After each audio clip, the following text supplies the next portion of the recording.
San sana nanam sana sana sana san sana nanam. Arkadaşlar biliyorsunuz ben Kadir Ezildi. Bir şeyi kafaya koyduysa o ya olacaktır ya olacaktır. Hani şu kapı kapatıyor makine ses gibi. Bizim mahallede bir mobilyacı İlyas abi vardı.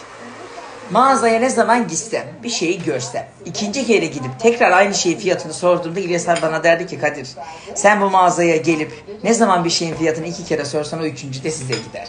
Kafama koyduğumu yapıştırım oradan gelmektedir. Evet, köpek gibi yiyorum, inanılmaz yemekten zevk alıyorum. Zaten çok uzun süre diyet yapamam, istediğim kiloya geldiği gibi yemeye başlayacağım, ölümlü dünya. Ama ben eğer kilo vermek istersem o kiloyu veririm.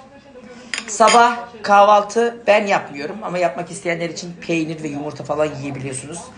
Sette biz erken öğle yemeği yediğimiz için öğlen sadece tavuklu salata yiyorum. Güzel bol sebzeli. Yarışmacının yemeğinin tadına bakıyorum.